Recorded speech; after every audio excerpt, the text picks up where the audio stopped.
Buenos días nuevamente a todos.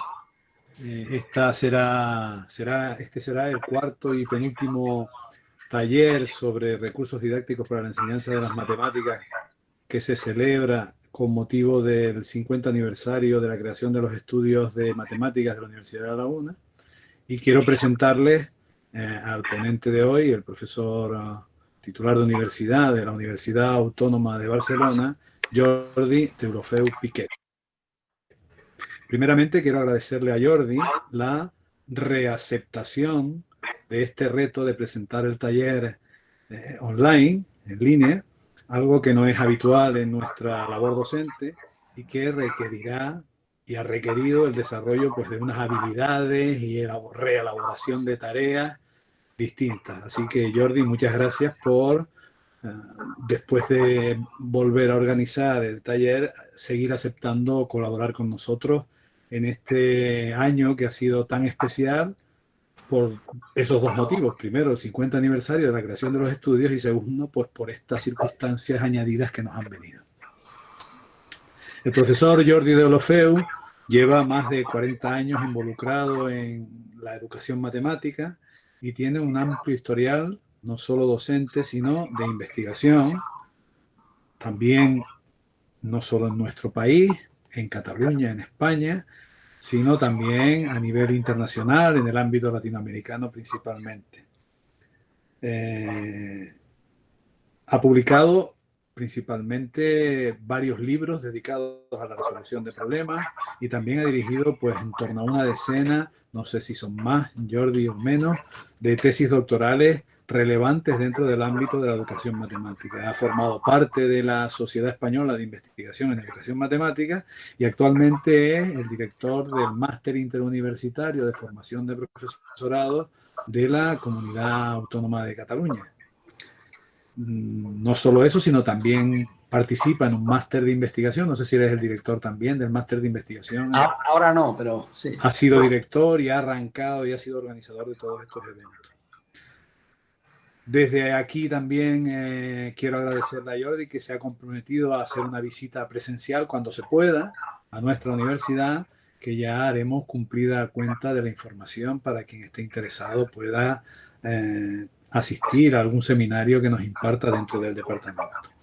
Pues sin más dilación y pidiéndote que nos disculpes todos estos problemas añadidos que surgen cuando tenemos una tecnología distinta de trabajo, pues queremos ya desde este momento disfrutar de tus doctas enseñanzas, amigo Jordi. Muchas gracias. Muchas gracias, Matías. Buenos días a todos. Es para mí un placer y un honor participar en este ciclo de talleres con motivo del 50 aniversario de la sección de matemáticas de la Universidad de La Laguna. Hace 50 años, bueno, en realidad 48, yo empecé mi licenciatura en matemáticas, o sea que hace ya unos cuantos años. La verdad es que para mí es un placer hacer este taller. Vamos a ver cómo sale porque si bien una conferencia no tiene demasiados problemas, no hay demasiado cambio entre hacerla presencial y virtual, porque en una conferencia hay poca, por lo menos en la fase inicial hay poca interacción. La esencia de un taller y la esencia de un taller de juegos es la interacción y diría casi la presencialidad. Por lo tanto, leí hace poco un estudio que decía que de las pocas cosas que resisten con los adolescentes al tema de los videojuegos son los juegos de mesa. Los juegos de mesa, ahora no hablo de matemáticas, sino en general, están teniendo en los últimos años en muchos países, fundamentalmente los países más desarrollados, pero esto ha llegado ya a España, un crecimiento enorme. Y yo estoy involucrado también por afición en ambientes de creación de juegos y puedo asegurarles que estoy aprendiendo muchísimo de la capacidad creativa que tienen los creadores de juegos actuales. Los juegos actuales ya muy poco tienen que ver con los antiguos juegos que utilizábamos hace unos años. ¿Me oyen?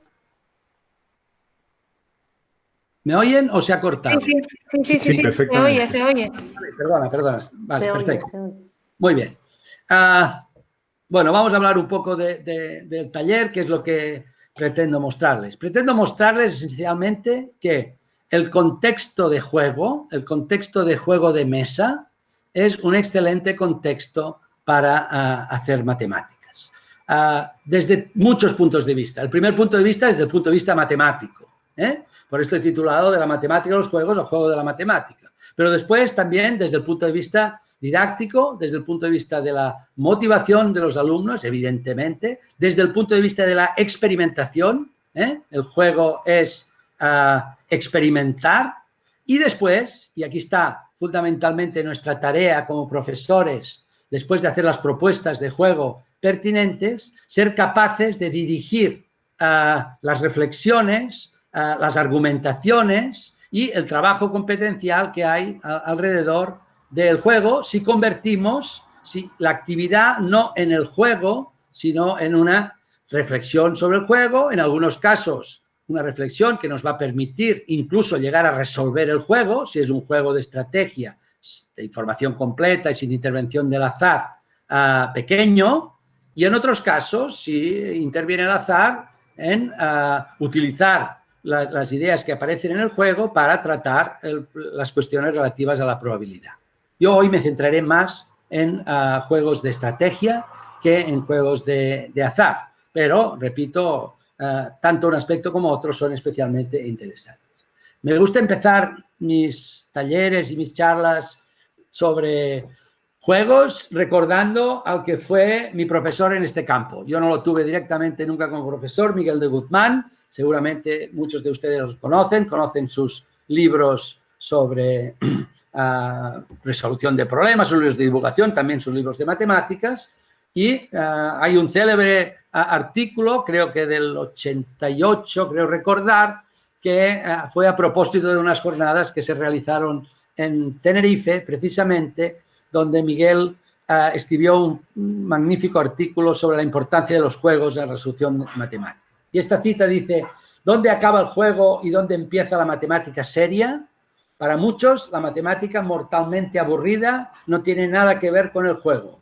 En cambio, para la mayoría de los matemáticos, nunca deja de ser un juego, aunque además pueda ser muchas otras cosas. Esta para mí es la cita clave que ilumina todas las cosas que he estado haciendo relacionadas con los juegos. Bueno, vamos a hablar un poco de juegos y matemáticas lúdicas, muy brevemente. Aquí podríamos extendernos más si fuera una conferencia, pero quiero llegar al taller. Juegos de mesa y matemáticas, estas diferentes estrategias y azar, y después ya empezaremos propiamente con el taller. Hablaremos de juegos de NIM y de Nimbus, veremos un ejemplo, veremos algunos ejemplos sencillos para llevar al aula y después veremos un ejemplo matemáticamente muy potente y muy interesante. Después veremos otros juegos de estrategia, según el tiempo que tengamos. Relacionaremos los juegos con los problemas y finalmente los juegos con propiamente la teoría de juegos. Y acabaremos con unas conclusiones de, bueno, y todo esto, que parece tan divertido, ¿qué tiene de relevante y por qué es algo más que algo divertido, que ya es mucho. Bueno, vamos a empezar. Matemáticas lúdicas, ¿para qué? Para disfrutar de las matemáticas basta con tener un buen problema, si es recreativo mejor, y aceptar el reto de resolverlo. Como dijo Halmos, otra de las citas antiguas ya de los años 80 que utilizo porque me parece también clave, estos son realmente las matemáticas, plantear problemas y hallar soluciones. La pregunta es, ¿qué problemas? Y la pregunta es, ¿podemos encontrar problemas detrás de los juegos? Vamos hoy a tratar de ver que sí, no solo problemas, sino contenidos curriculares desde el punto de vista tanto conceptual como procedimental como competencial. Quiero empezar desmontando dicotomías que desde mi punto de vista son falsas. Matemáticas lúdicas o matemáticas serias, como si hubiera estas dos matemáticas y como si el hecho de decir matemáticas lúdicas implicara que estas son unas matemáticas de segundo nivel. Martin Gardner ya decía que en algunos artículos de matemática recreativa había matemáticas más importantes que en muchísimos artículos serios. Hace muy poco, en nuestra pandemia, en pleno confinamiento, creo que era el 11 de abril, murió uno de los grandes matemáticos del siglo XX desde el punto de vista de la creatividad y la resolución de juegos. John Conway, seguramente han oído también hablar de él, autor de magníficos juegos, como por ejemplo el juego de la vida. Esta idea de esta dicotomía de matemática lúdica o seria también tiene que ver con las matemáticas más relevantes o banales. Hay una cierta tendencia a pensar, si algo es divertido, lúdico, esto será banal, poco relevante. En cambio, si es serio, será relevante. Esto es absolutamente falso, como también lo es, desde mi punto de vista, muchas veces la diferenciación entre matemática aplicada y matemática pura. Efectivamente, hay problemas que se resuelven, se plantean y se resuelven desde un punto de vista de no aplicación. Pero si son problemas relevantes, al cabo del tiempo, aunque sean cientos de años, acaban mostrándose como problemas que pueden, como resultados que pueden aplicarse a la resolución de problemas y a la solución de problemas reales o de otras ciencias. Bueno, la relación entre juegos y matemáticas, si ahora hiciera una historia, sería motivo de una charla o de varias. Por lo tanto, solo 4 ideas. Matemáticas y juegos nacen, y juegos de mesa, nacen juntos. Tenemos referencias en Babilonia y en Egipto. Aquí tienen este fresco de la tumba de Ramsés II, donde se está jugando al juego del Senet, un juego de mesa, de los juegos más antiguos que se conocen. Y una de las cosas interesantes de este juego, por ejemplo, es que los egipcios no habían descubierto la idea de dado cúbico o la idea de un generador del azar que fuera equiprobable. Entonces tenían 4 palitos, como ven aquí abajo, pintados de 2 colores, y los tiraban y movían las fichas en función del número de palitos de cada uno de los distintos colores. Si había una blanca o 2, ninguna blanca, una blanca, 2 blancas, 3 blancas, 4 blancas. Efectivamente, si ustedes hacen el espacio mostral, verán que esto no es equiprobable y por lo tanto el juego resultaba muy, muy extraño. En Babilonia se conocen otros juegos parecidos, como el Real Juego de Ur, que tiene más de 4.000 años. Y aquí se encuentran los primeros dados de la historia y, curiosamente, no son dados cúbicos, son dados tetragonales. Son pirámides triangulares, bueno, tetraedros. Tenemos referencias en el periodo grecorromano y un momento donde quiero pararme es en el libro de los juegos, Alfonso X el Sabio, 1283, primer libro de la historia dedicado a los juegos, el libro más antiguo de la historia que se conoce dedicado a los juegos. Y aquí podemos saber ya que se conocía el ajedrez, los alquerques, etcétera, y que había ya primeros intentos de análisis, no matemático, no podemos llamarlos matemáticos, pero sí de análisis del juego, de aperturas, de cierres, etcétera, y esto encaminaba hacia un análisis. Fíjense que estamos en el siglo XIII. Evidentemente, llegamos rápidamente a los algebristas italianos. Tartaglia tiene trabajos muy interesantes sobre juegos, pero publicó poco, porque ya saben que quien publicó mucho y le robó la mayoría de las ideas a Tartaglia fue Cardano. Cardano, un personaje fantástico, típico del Renacimiento, matemático, médico, científico. Este es el autor que escribe el primer libro de juegos y, en realidad, el primer libro de probabilidad. El libro se llama Liber de Ludo Alae, considerado como el inicio del estudio del azar. Entonces dirán, bueno, ¿y por qué siempre en los libros leemos que el inicio del azar se debe a la correspondencia entre Pascal y Fermat? Porque, y es cierto, aunque este libro sea anterior, sea bastante anterior, más de medio siglo anterior, el libro de Cardano no se publicó hasta después de la correspondencia y los trabajos de Fermat y Pascal. Y además, el libro de Cardano contiene algunos errores, digamos, significativos, porque se está construyendo el concepto de probabilidad. conocen seguramente el problema de los puntos de Cardano, que es el primer problema de probabilidad formulado como tal en la historia. Yo les he dejado el PowerPoint y pueden después, seguramente se lo podrán mandar y pueden encontrar estos detalles, porque yo lo que quiero es que vayamos al taller a practicar directamente algunos juegos. Decía que el nacimiento de la probabilidad está en Pascal y en Fermat, seguramente esto ya lo conocen, a partir de los juegos que el caballero de Meuré le proporcionó a Pascal.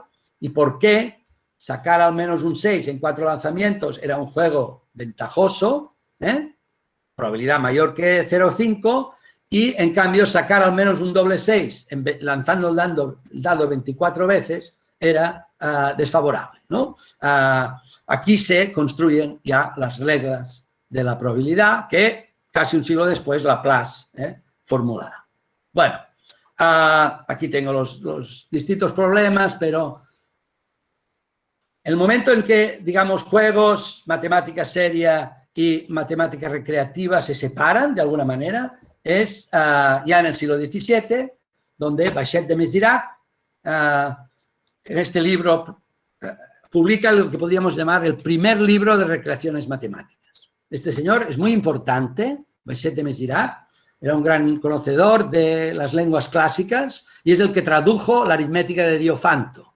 Y en esta aritmética de Diofanto es la que leyó Fermat y en la famosa leyenda o historia de que en el margen del libro anotó el que sería el último teorema de Fermat que se demostró hace apenas 20 y pocos años. Bueno, a lo largo del siglos XVII y XVIII hay otros grandes autores, Vanette, Nozana, Monclúa, Van Hopper, y hay que decir también que muchos de los grandes matemáticos de los siglos XVII y XVIII, como Newton, Bernoulli y Euler, plantearon algunos de los problemas recreativos que se convertirán en los problemas más clásicos del género. A mí, personalmente, me gusta extraordinariamente la obra de Edward Lucas. Si tuviera que elegir un matemático relacionado con los juegos, elegiría a Edward Lucas, autor de 4 volúmenes de creaciones matemáticas, donde, entre otros problemas originales, está el problema de las torres de Hanoi, planteado por Lucas. Lucas era un personaje muy simpático, muy divertido, siempre estaba jugando. Él se inventa la historia que todavía podemos encontrar hoy en Internet, en muchos sitios, considerada como cierta, de que este era un juego antiguo que venía de Oriente y que se lo había dado a conocer un profesor que se llamaba Mr. Klaus de la escuela Lee Stein. En realidad este es un juego porque Mr. Klaus es Lucas, Klaus es un anagrama de Lucas y Lee Stein es el Liceo San Luis, que es donde enseñaba Lucas. Nos está diciendo que él es el autor de este juego de una manera divertida. Bueno, deberíamos recorrer todos los trabajos de Lewis Carroll para llegar ya al siglo XIX, al siglo XX. De aquí se separa realmente la matemática recreativa y los dos grandes autores de finales del XIX, principios del XX son Sam Loyd y Henry Turner. No quiero extenderme más en esta parte. Llegamos ya al siglo XX y aquí hay una gran explosión de juegos y de teorías matemáticas sobre los juegos. Es el nacimiento de la teoría de juegos, pero también es el nacimiento de juegos que son simulaciones de situaciones reales. A mí me gusta mucho hablar del juego del X. El juego del X fue inventado al mismo tiempo por Piotr Hein y por John Nash. Hubo un litigio.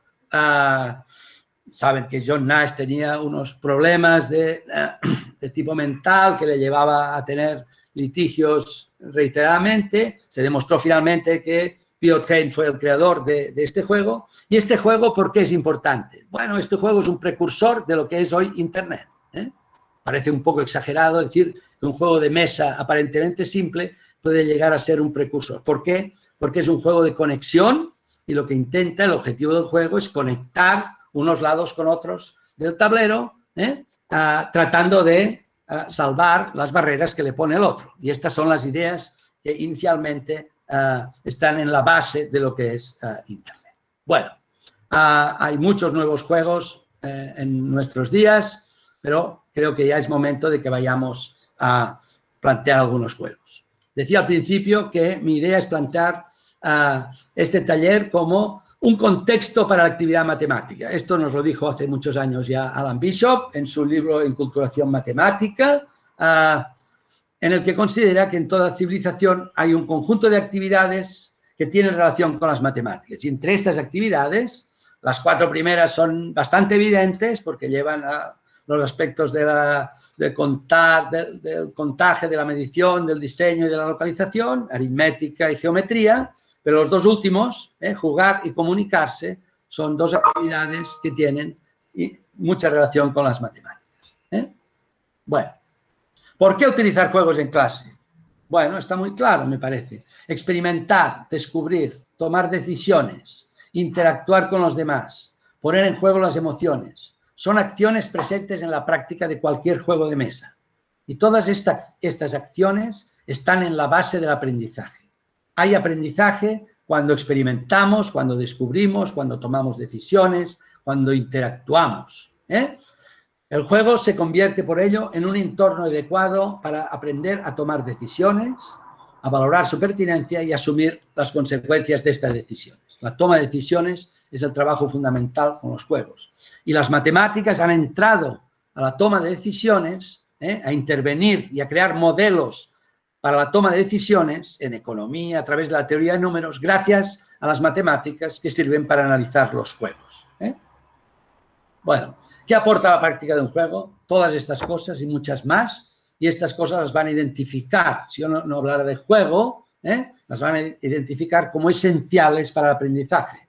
Diversión, ilusión, relación social, reto intelectual, negociación, trabajo en equipo, creatividad, toma de decisiones, resolución de problemas, desarrollo de competencias.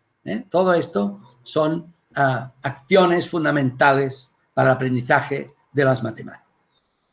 Concretamente al aprendizaje de las matemáticas aporta trabajo de competencias y procesos, resolución de problemas, razonamiento, toma de decisiones, comunicación, conexiones y representaciones, y también trabajo sobre contenidos, claro, sentido numérico, desarrollo del espacio, cálculo, probabilidad.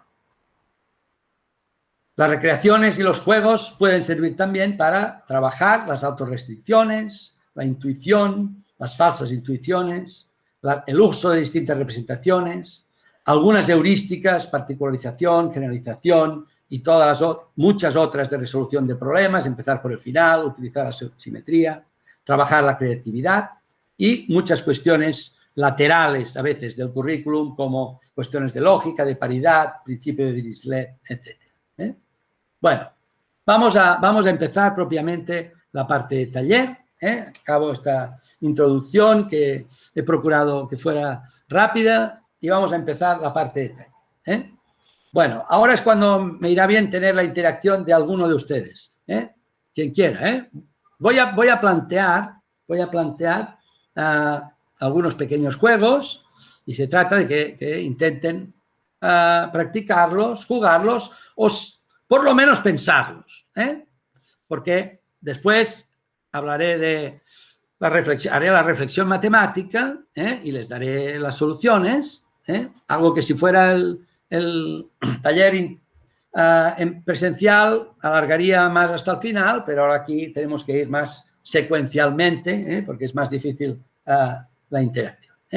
Bueno, las ideas matemáticas de los juegos están en muchos libros, pero si hay algún libro fundamental es este que tienen aquí, Winning Ways for Your Mathematical Plays, precisamente de Berlekamp, Conway, al que me refería hace poco, que falleció ahora en abril, y Richard G. Son 4 volúmenes donde nos cuenta todas las estrategias fundamentales para resolver juegos de mesa de estrategia.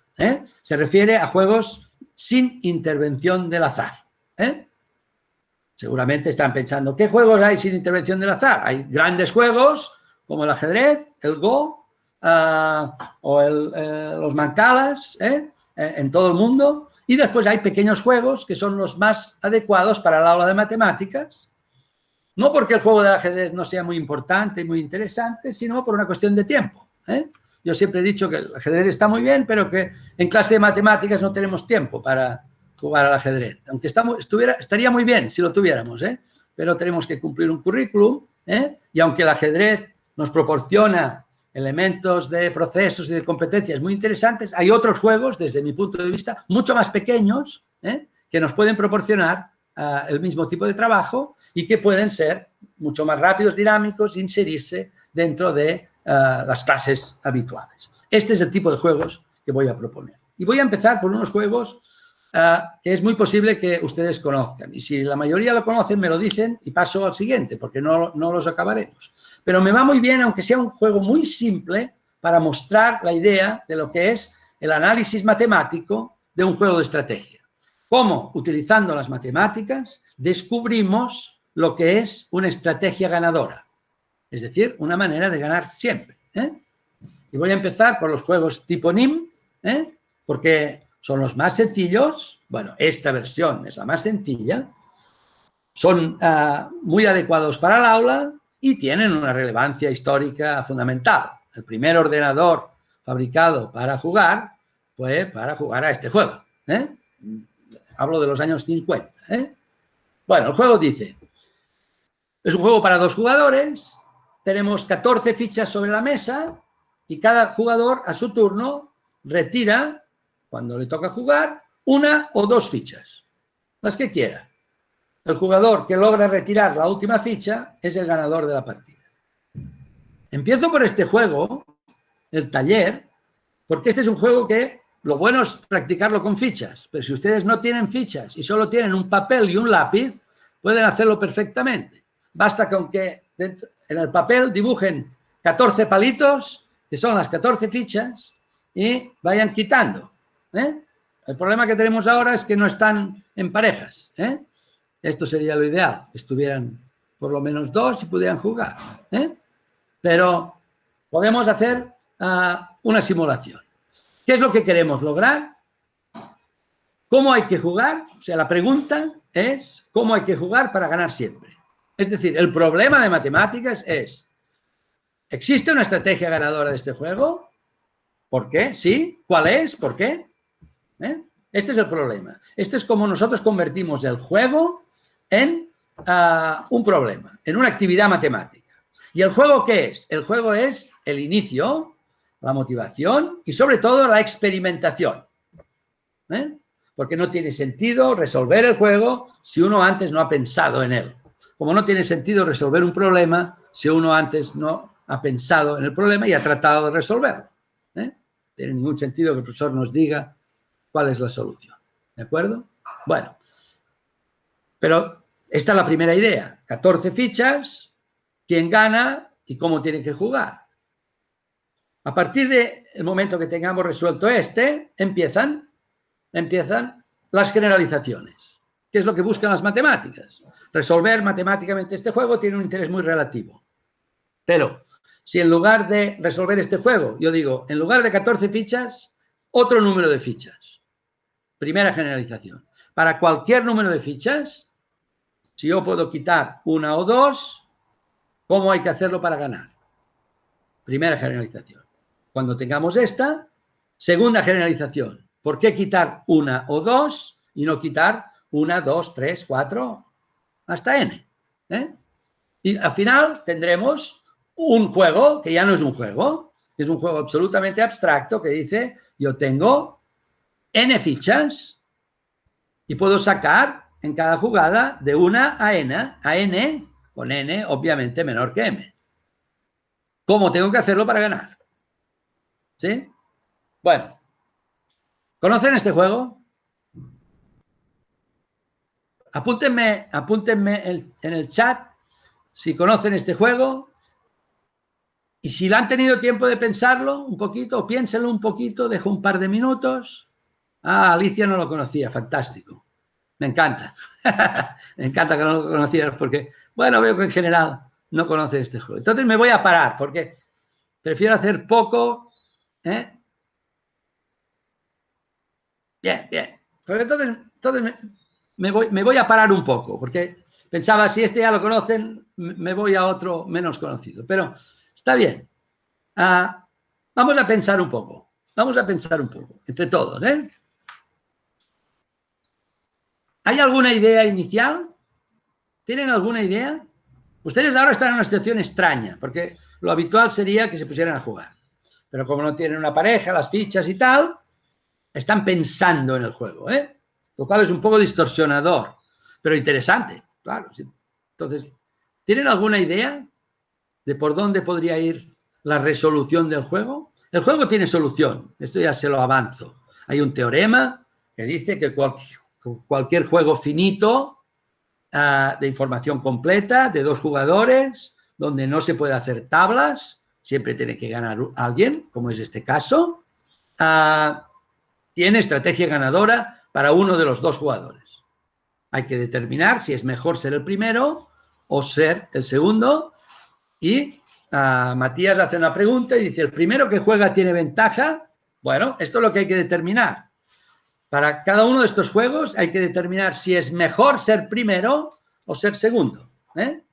Depende de cómo vaya el juego, va a ser mejor ser primero o ser segundo. Lo que me gustaría es... Me parece que es de estos que hay que analizar desde el final, ¿no? Bien. Exactamente. Analizar aquí, exactamente. Es decir, una buena idea, una idea experimental, ¿eh? Sí, alguien pregunta, Jesús, ¿hay estrategia ganadora? Claro, la tiene que haber. Hay un teorema que dice de existencia. El teorema de existencia, este juego tiene las condiciones para tener. Otra cosa es si vamos a ser capaces de descubrirla, ¿eh? Vamos a ver que sí, porque es bastante sencillo este juego, ¿eh? Entonces, la idea es, como decía Alicia, hay demasiadas fichas. Entonces, aquí podemos tomar 2 tipos de heurísticas. O empezar por el final y ir hacia atrás, o simplemente decir, voy a mirar qué pasa con pocas fichas. Vamos a ver que podemos enlazar una cosa con la otra. ¿Eh? Bueno, imagínense, si hay una ficha, no hay juego. El primero se lleva la ficha. Si hay 2, no hay juego. Pero si hay 3 fichas, ¿qué pasa? Yo tengo 3 fichas. ¿Qué pasa? Ya lo ven, ¿no? Gana siempre el segundo. Con 3 fichas gana el segundo. ¿Vale? Y ahora lo que vamos a hacer es tirar para atrás. ¿Qué pasa con 4 fichas? Si con 3 fichas gana el segundo, con 4 gana el primero, porque el primero puede quitar una ficha y quedarse como segundo. ¿Sí? Bien. ¿Qué pasa con 5? También gana el primero, porque puede quitar 2 fichas, deja 3, se pone segundo y gana. Y alguien ya ha hecho una buena conjetura. Acabo de ver una conjetura que sería la generalización. Siempre que hay un múltiplo de 3, ganará el segundo.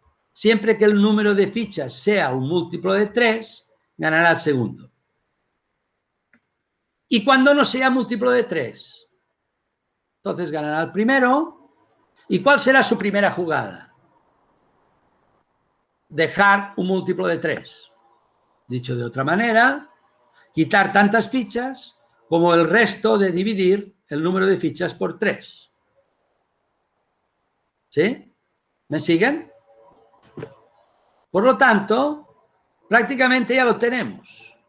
Tenemos una conjetura de la estrategia, ¿eh? 14 fichas, dividen 14 entre 3, resto 2. El primer jugador quita 2, deja 12 y luego completa grupos de 3. Es lo mismo que decir, va dejando sobre la mesa siempre grupos de 3 hasta que queden 3 y al final 0. ¿Sí? Y ahora lo que nos queda por reflexionar es ¿por qué 3? Es interesante, yo aquí he ido muy rápido y además ustedes saben matemáticas, ¿eh? Y son precavidas, pero los alumnos conjeturan muchas estrategias de paridad, de pares impares, ¿eh? Y la mayoría de estrategias que ellos conjeturan están relacionadas con la paridad. Y precisamente el juego no tiene que ver con la paridad, sino en este caso con los múltiplos de 3 que rompen la paridad cada vez, ¿eh? porque múltiplos de 3 son pares o impares alternativamente. ¿De acuerdo? Y ahora nos queda esta reflexión de por qué, de dónde sale el 3. ¿Alguien tiene una idea de por qué 3? ¿De dónde sale el 3? Pues esta idea nos ayudará a generalizar. ¿Sí? ¿Alguien en el chat apunta algo? ¿No?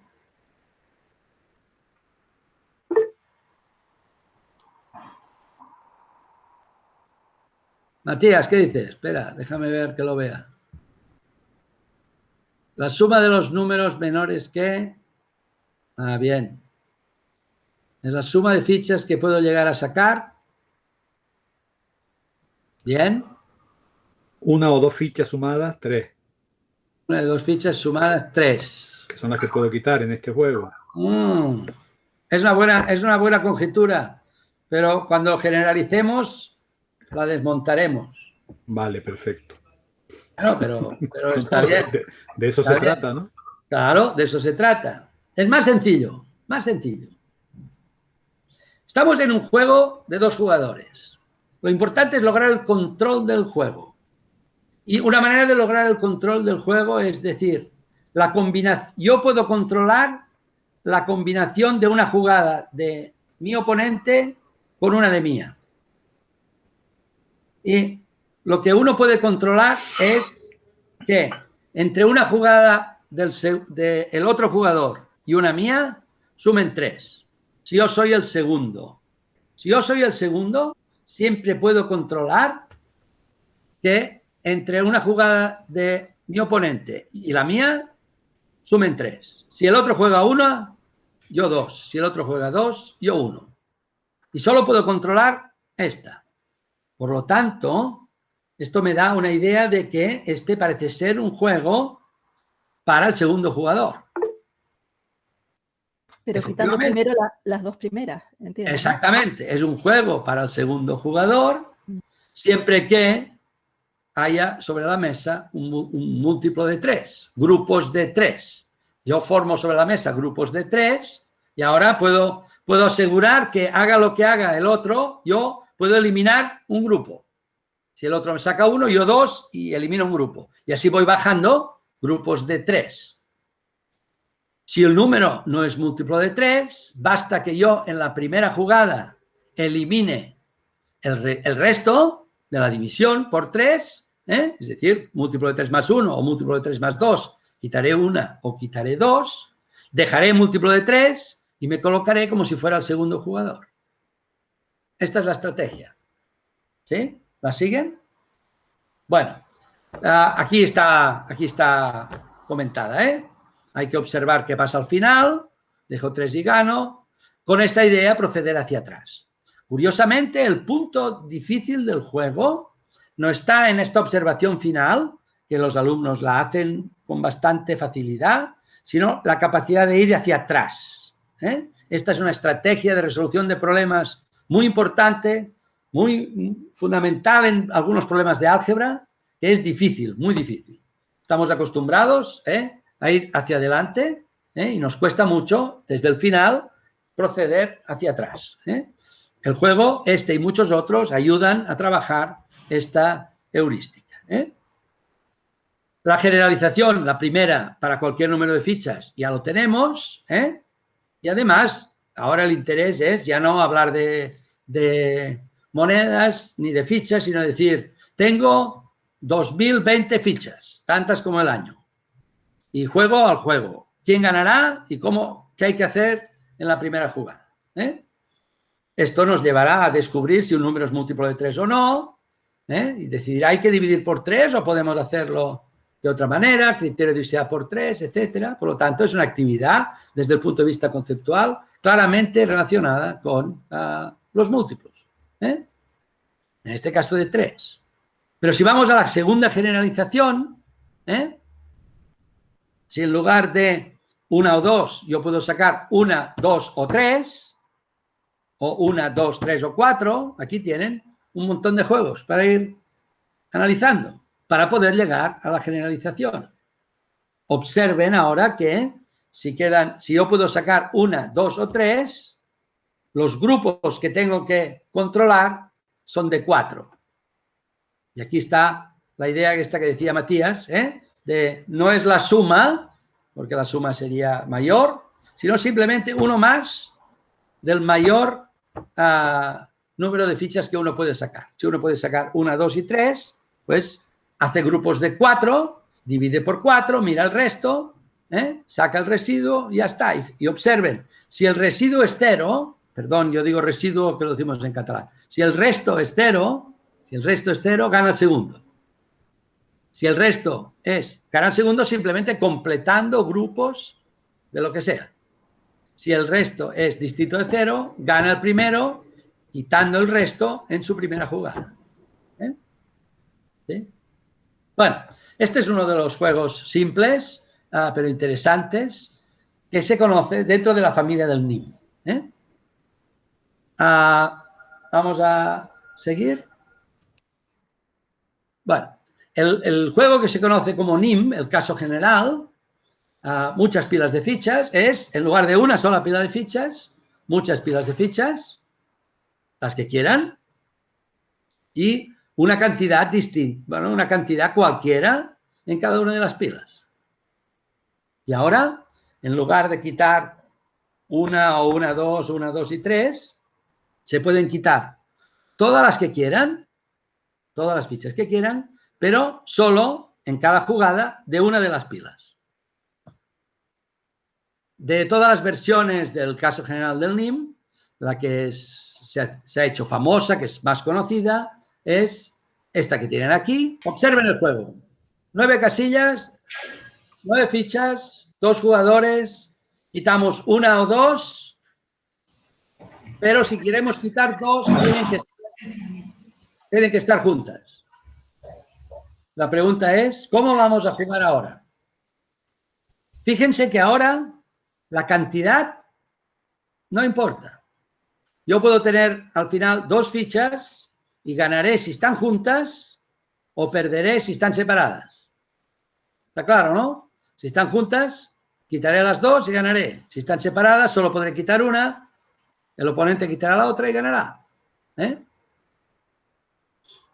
Aquí la estrategia, y ahora si estuviéramos en un taller presencial, iríamos discutiendo las distintas posibilidades.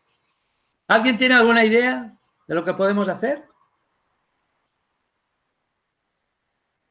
En realidad, primera jugada del primer jugador decide el juego.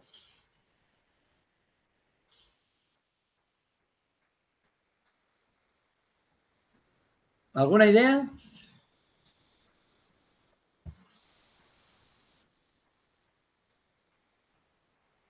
Bien, Israel. Israel ha dicho algo muy interesante. Dice, empezar por el centro. Supongo que quieres decir quitar la del centro. Bueno, fantástico, ya está resuelto el juego. Ya está resuelto el juego. Quito la del centro y entonces, ¿qué pasa? Bueno, está resuelto el juego. Si ahora defino bien la estrategia, ¿no? En el momento que quito la del centro, dejo 2 grupos iguales. 4 a un lado, 4 al otro.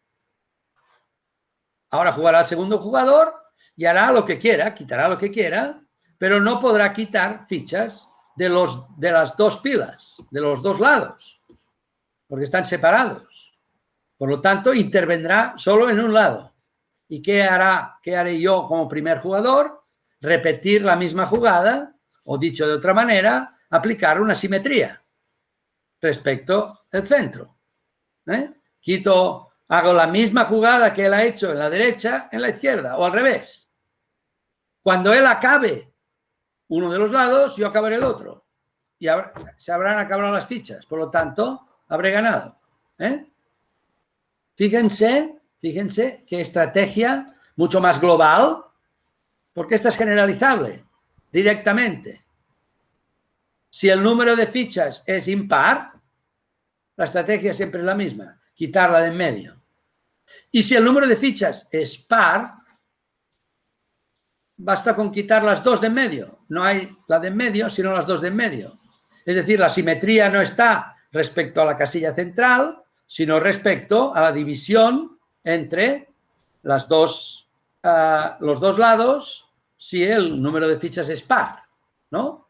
Por lo tanto, curiosamente, este juego, cuando ven la estrategia y ven la solución, parece mucho más sencillo que el anterior.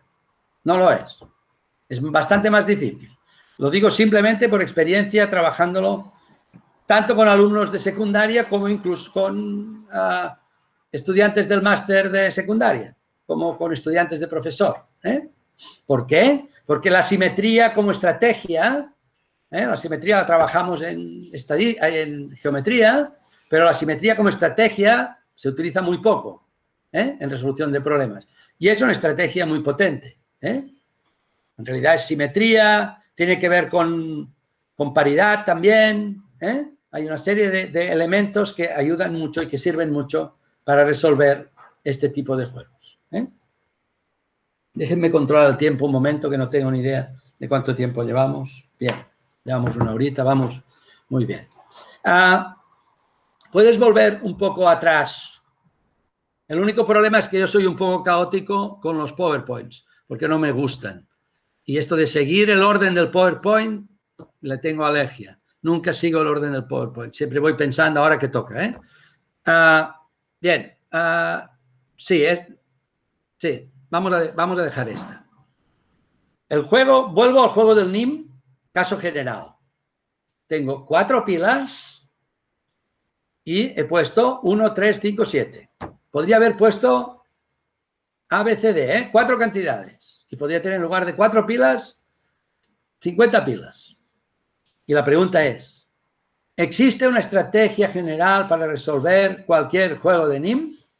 Bueno, uno de los resultados para mí más bonitos de las matemáticas aplicadas a los juegos es la resolución del juego del NIM, la versión general. Pero tiene un problema. Yo lo he probado muchas veces, nunca nadie la ha descubierto. Porque es enormemente difícil desde mi punto de vista. Yo tampoco. Al final la leí, la encontré y la leí. Y por lo tanto, se lo muestro simplemente como un resultado bonito. Solo como esto, para ustedes. Discutible si hacerlo con los alumnos o no. Con aquellos alumnos que saben apreciar un resultado bonito de las matemáticas, que son muy pocos y normalmente ya mayores, se puede hacer para mostrar la potencia de las matemáticas. Con la mayoría no. Entre otras cosas porque ya no van a entender seguramente la estrategia. Pero yo se la cuento para que vean la potencia, y en realidad es una estrategia que utiliza la paridad. ¿Ven? En la transparencia tienen inicio 1, 3, 5, 7. Y ahora lo que hacen es expresar estas cantidades en sistema binario, base 2. Por lo tanto, 1 es 1, 3 es 1, 1, 5 es 1, 0, 1 y 7, 1, 1, 1. Si ya controlan un poco el sistema binario no hay problema. Si no, recuerden, unidades, grupos de 2, grupos de 4, grupos de 8 y así cuentan y ven que efectivamente 1, 1, 1 es 1 más 2 más 4, que son 7. ¿De acuerdo? Muy bien. Ahora, observan estos números en base 2 por columnas. La columna de las unidades, la columna de los grupos de 2, la columna de los grupos de 4. ¿Sí? Vale. Y ahora analizan la paridad de estas columnas. En este caso van a ver que todas las columnas son pares. En la primera hay 4 unos, en la segunda hay 2 unos y en la tercera también hay 2 unos. ¿Sí? ¿Hasta aquí me siguen? Bien. Pues ahora la estrategia consiste en decir lo siguiente. Si ahora en esta posición todas las columnas son pares, cualquier jugada del primer jugador debe llevar a que por lo menos una de las columnas sea impar. la cantidad de unos de una de las columnas sea impar. ¿Por qué? Porque nosotros cuando juguemos, vamos a jugar solo sobre uno de estos números. Vamos a alterar uno de estos números. Vamos a cambiar unos y ceros. Y por lo tanto, no vamos a poder mantener, por lo menos un 1 se convertirá en un 0 o un 0 en un 1. Y por lo tanto, vamos a alterar la paridad de por lo menos una columna. Y la primera jugada del primer jugador es quitar el 1. Y le queda 1, 1, 1, 0, 1, 1, 1, 1. Y ven que ahora hay dos filas pares y la de las unidades que es impar. Hay 3 unos. El segundo jugador juega de modo que restablece la paridad de todas las columnas. Y por lo tanto lo que hace es quitar una de la pila donde había 3 cerillas. Deja 2, que es 1, 0, y deja 1, 1, 1, 1, 1, 1. ¿Ven la idea de la paridad? El siguiente jugador altera necesariamente esta paridad y vuelve a dejar por lo menos una columna impar. Y ya está. Y así sucesivamente. De modo que en este caso sería como el caso del 3 en el juego del NIM anterior. En este caso ganará el segundo jugador. Ven que al final se igualan dos pilas. Cuando se igualan dos pilas se juega simetría y se acabó. Bueno, este es un resultado un poco complicado, lo pueden pensar. Sé que aquí ahora no todos van, es normal. A mí también me costó su tiempo entenderlo. Más que entenderlo, poderlo practicar. Pero es una muestra de un resultado que me parece bonito, interesante. Y como siempre pueden decir, bueno, ¿y esto para qué sirve? Bueno, pues sí. Creo que es la siguiente. A ver, ¿ves a la siguiente, por favor? No, dos para atrás. El anterior. Bien. Como les decía antes, el primer ordenador que se construyó para ganar a un juego se llamó Nimrod. Era el juego del NIM. Y precisamente era para jugar a este juego. Si ven esta imagen, ven a los dos ingenieros que diseñaron el juego con las cerillas, jugando, y ven este curioso tablero y el ordenador que está detrás. Eran los años 50 los primeros grandes ordenadores. Este es el primer ordenador para jugar. Bueno, vamos a seguir. Volvemos 2 abajo. Este es el juego. Ha quedado clara ya la estrategia de este. Y ahora pasamos al siguiente. Bien. Siguiente es un juego que llamamos la Margarita y que es parecido al anterior. La idea es la siguiente. Tenemos un círculo, bueno, una forma de margarita, con pétalos, y en cada pétalo situamos una ficha. Dos jugadores, y en cada jugada, cada jugador puede quitar una o dos. Pero si quita dos, solo puede hacerlo si están juntas. ¿Sí? ¿Cuál es la estrategia ganadora y quién va a ganar y de qué manera en este juego? Piénsenlo un momento. Así como les he dicho que el de antes era difícil, este no lo es. Porque acabamos de hacer uno, Acabamos de hacer el de las 9 fichas. Venga. ¿Alguna idea?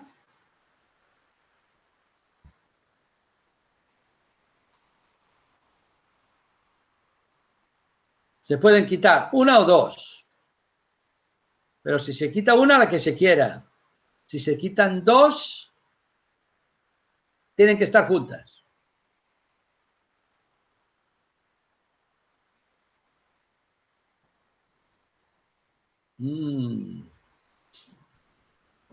Matías, casi. Pero si quitas una, si el primero quita una o dos, no puede aplicar simetría todavía, porque las fichas todavía están conectadas. Porque al estar en círculo, para desconectarlas hay que cortar en dos sitios. ¿Lo ven en general? Si quitan solo de un sitio, las fichas siguen estando conectadas por el otro extremo. Por lo tanto, hay que quitar por dos sitios. Sí, quitar por lo tanto, ganará el segundo. Pero ahora hay que ver cómo. Fíjense, si quita una ficha, el primero, supongamos que el primero quita una ficha de arriba. El segundo quitará dos fichas de abajo, de modo que deje, ¿cuántas fichas había? 11, ¿no? Si quita una, quedarán 10, quitará dos de abajo, quedarán 8, de modo que queden 4 y 4. Dos grupos de 4 iguales. Sí. Ahora ya gana, y ahora se aplica la simetría. ¿Sí? Entonces, fíjense, si el primer jugador saca una, el segundo jugador tiene que sacar dos del otro extremo. Y al revés, si el primer jugador saca dos, el segundo tiene que sacar una del otro extremo. ¿Sí? Bien. Aquí podemos hablar de ejes de simetría. Tenemos un número impar de fichas. Podríamos decir, tenemos un polígono, con un polígono regular, con un número impar de vértices. Y ahora podemos pensar, ¿cómo son los ejes de simetría en un polígono impar de vértices? Los ejes de simetría en un polígono de un número impar de vértices, piensen en un pentágono, son ejes que van desde la mitad de un lado hasta el vértice opuesto. Mientras que si el número de vértices del polígono es par, hay dos tipos de ejes de simetría. El que va de vértice a vértice opuesto, o de mitad del lado a mitad del lado opuesto. ¿Ven? Por esto lo pueden comparar, la estrategia de este juego la pueden comparar con los ejes de simetría de un polígono regular, según tenga un número par o impar de lados, de vértices, es lo mismo. Fíjense que aquí, si en lugar de haber 11 fichas hubiera 12, si el primero saca una, el segundo también tendría que sacar una del otro extremo, la opuesta, y si el primero sacara dos, el segundo también tendría que sacar dos opuestas. ¿Sí? ¿Ven? Muy bien. Todos estos juegos que les muestro ejemplos, pequeños ejemplos, tienen secuencias. Hay bastantes juegos y van formando una secuencia sucesivamente más compleja o abordando distintas heurísticas, introduciendo nuevas heurísticas, etc. Parece que este tipo de juegos, empezando por el final o utilizando la simetría, se resuelven. Y ahora viene otro caso. Si quieres bajar 2, si puedes bajar 2, Bueno, en el anterior estaban las soluciones, que ya les he contado. Bueno, ahora imagínense, me lo encontré en una página web que seguro conocen. ¿Conocen NRich? ¿No? Algo mucho más importante que mi taller de hoy es que aquellos de ustedes que no conocen esta página web, se la apunten y entren. De inmediato. Bueno, esperen que se acabe el taller. Pero esta es una de las páginas web más potentes, para mi gusto, en recursos. Van a encontrar, el otro día lo calculábamos con unos amigos, hay unas 5.000 propuestas de actividades para primaria y para secundaria. Se puede entrar como alumno o como profesor, hay artículos, es una página viva, hay problemas que están muy desarrollados, otros muy pocos, porque van introduciendo problemas, van introduciendo trabajos de alumnos, soluciones, es un proyecto que tiene ya, yo creo que como 20 años, pero todavía está vivo, de la Universidad de Cambridge, de Inglaterra. Tim Rowland estuvo en el principio de este trabajo y tiene siempre ejemplos muy interesantes. Este ejemplo, por ejemplo, es muy parecido al anterior. Tienen esta figura, esta estructura, la estrella pentagonal, 10 con los 10 puntos, podríamos decir, no son vértices en realidad, estos 10 puntos que son cruces de rectas, en total 10, colocan 10 fichas y el juego es el mismo. Pueden quitar una o dos, si quitan una, la que quieran, y si quitan dos deben ser vecinas, y ahora vecinas aquí quiere decir vecinas y conectadas por un segmento. Por lo tanto, una de fuera va con una de dentro va o con dos de fuera o con dos de dentro, y ya está. Aquí pueden observar, si lo practican, que se rompe la ley de simetría, no se puede aplicar la ley de simetría, y este es un excelente juego porque no conozco una estrategia elegante. Yo lo resolví, bueno, en el NRICH no está la solución, lo cual algo debe querer decir. Yo lo resolví, como diríamos, a lo bruto, matemáticamente hablando, estudiando casos, que es otra de las maneras de resolver un problema, normalmente no muy elegante, a veces sí, a veces puede llegar a ser una resolución por estudio de casos, puede ser muy elegante si es capaz de reducir muy bien los casos. Pero yo reducí el número de casos de este juego, que no son tantos.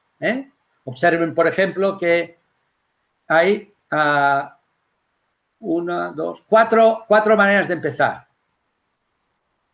Se puede empezar por una de fuera,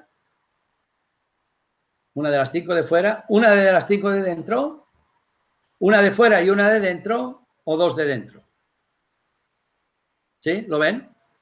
Por lo tanto, en realidad son como 4 grandes casos, se pueden llegar a resolver y se puede ver que la estrategia es para el segundo jugador. Pero esto es un ejemplo de cómo un juego puede volverse difícil.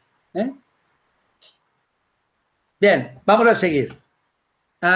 ¿Están muy cansados o va bien? Díganme cómo va. ¿Demasiado lento? ¿Voy demasiado lento? ¿Demasiado rápido? ¿Va bien? ¿Tiramos? Venga. ¿Me puedes bajar?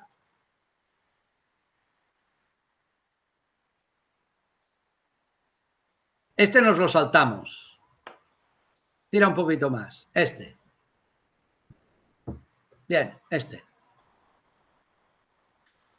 Los juegos de NIM, antes he visto una versión complicada, ahora vamos a ver una versión de, podríamos decir, de Nimbus, donde de alguna manera la posición importa,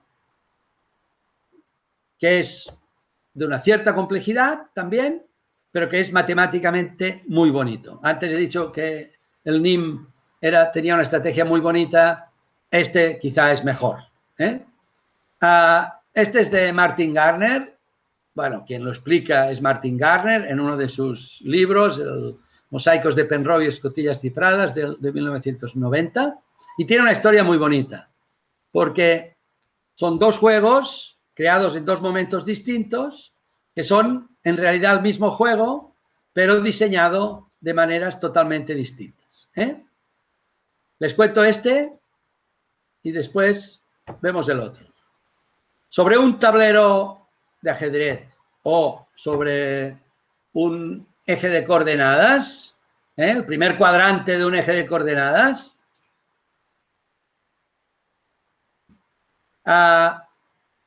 situamos una ficha en una casilla cualquiera. Juegan dos jugadores.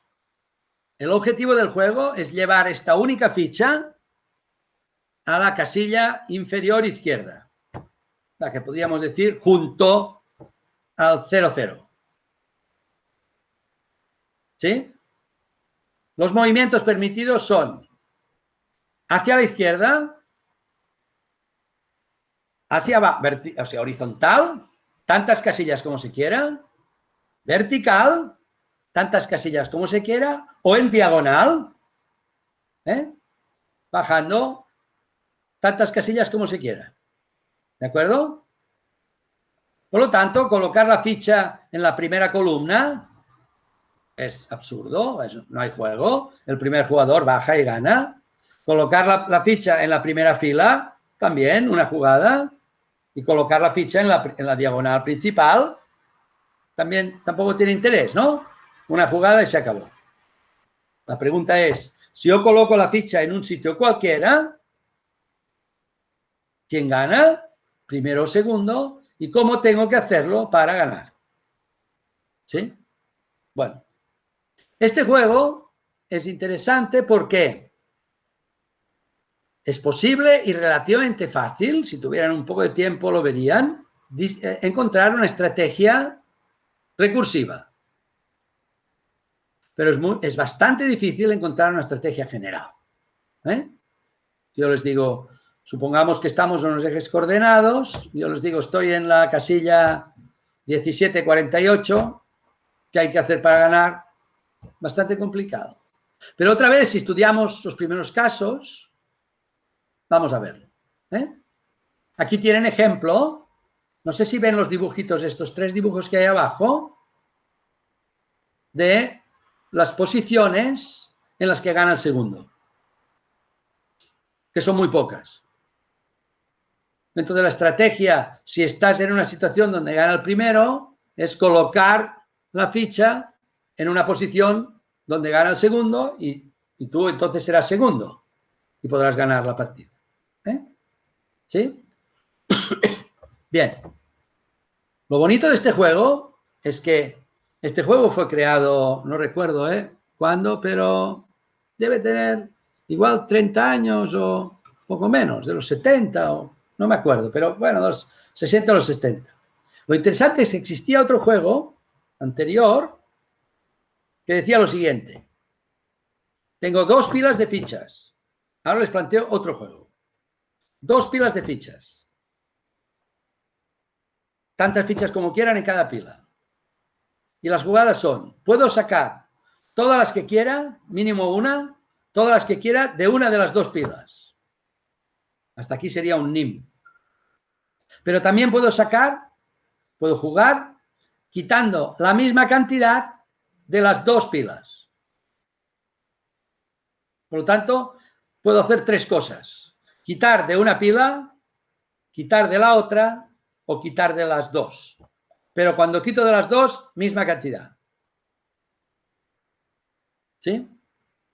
Bueno. Piensen en los 2 juegos.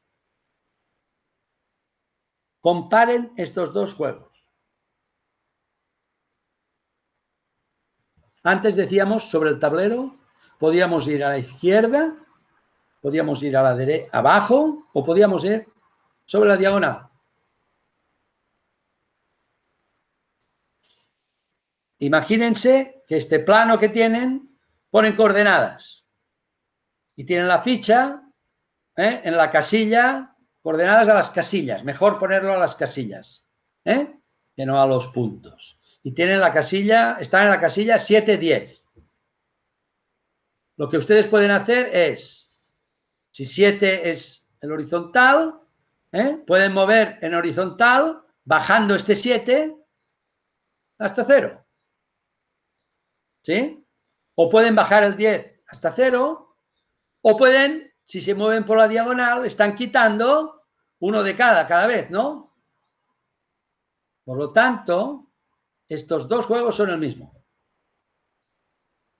Esta es otra idea muy importante que utilizamos cuando planteamos juegos y queremos practicar una determinada estrategia. Podemos plantear distintos juegos que aparentemente son distintos, pero que después, cuando descubrimos cómo funcionan, nos damos cuenta que son el mismo juego. ¿Sí? Bueno, lo bonito de este juego, y aquí viene la parte más que interesante, bonita y compleja de las matemáticas, es mirar qué coordenadas tienen estos puntos en los que gana el segundo jugador. Y ahora, si me bajas un poco las transparencias, que vas a tener que bajar, ¿sí? Un poco antes, la anterior. No, estaba bien, la siguiente. Aquí. Bueno, dice, un primer análisis del juego muestra que hay muchas situaciones iniciales donde gana el primer jugador. Esto ya las hemos dicho, M0, N0N o MM. Otras muchas se obtienen realizando una jugada que deja en una posición perdedora al otro. Por ejemplo, 1M o 2M, con M mayor que 2. Porque la posición mínima en que gana el segundo es la posición 1-2. Y ahora fíjense aquí donde pongo. Eliminando simetrías podemos hallar las situaciones iniciales que permiten ganar al segundo jugador. Y si las listamos son 1-2. La siguiente, 3-5. Esto hay que hacerlo experimentalmente, Se puede hacer experimentalmente y se ve. La siguiente, 4-7. La siguiente, 6-10. Y así, van saliendo pares. Y ahora lo bonito es analizar estos pares. Los dos primeros, ¿qué les suenan? Bueno, elijan los dos primeros y el quinto y el último. 1-2, 3-5, 8-13. Ya la tenemos aquí. Fibonacci. ¿Se acuerdan? Sucesión de Fibonacci. Bueno, alguien me diría, cuidado Jordi, que Fibonacci empieza por 2 unos. Sí, aquí la repetición del 1 no está. Pero después está el 1-2, el 3-5, después viene el 4-7 y el 6-10. Eso. Son intrusos aquí. Y después viene el 8-13. Primera conjetura. ¿Estarán todos los pares de Fibonacci? La respuesta es sí. Pero hay más pares. ¿Qué es el 4-7? ¿Qué es el 4-7? El 4-7 podría ser el inicio de otra sucesión construida de la misma manera que Fibonacci. Se llaman sucesiones de Lucas. No sé si les suena. Antes me he referido un momento a Lucas. Lucas estudió la generalización, en realidad creo que se le puso nombre a la sucesión de Fibonacci, y estudió las sucesiones que se generaban por suma de los dos anteriores. Y por lo tanto, aparece el 4-7. Después del 4-7 tendría que aparecer el 11 y 18. Y ahora si me pasas a la transparencia. Bien, aquí lo tienen. Aquí tienen los pares. Estamos construyendo de manera recurrente la solución del juego. 1-2, 3-5, 4-7, 6-10. En el 11, 18. ¿Y cómo se construyen estos pares? El primer par, la diferencia entre el primer número y el segundo es 1. El segundo par, la primera coordenada del par es el número más pequeño que todavía no había salido, que es el 3. Y la segunda es sumándole 2, porque estamos en el segundo par. La tercera es sumarle 3 al número más pequeño que no había salido, que es el 4. Y así, sucesivamente, construimos el conjunto de soluciones para el segundo jugador. Bueno, esto para que vean. Entonces, ¿cómo se puede hallar una solución no recurrente? Una solución que me diga un par cualquiera, si forma parte de los pares en los que gana el segundo jugador. Si pasan, ¿me puedes pasar la transparencia? Perdona, Laura, que te estoy dando mucho trabajo. La siguiente todavía. Bien, aquí lo tienen.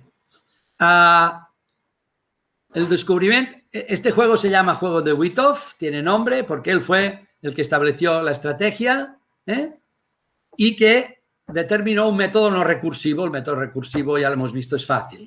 Y dijo que para encontrar el par n, es decir, el conjunto de los pares, era el valor absoluto de n por el número de oro, la primera coordenada, y n por el número de oro al cuadrado, la segunda coordenada.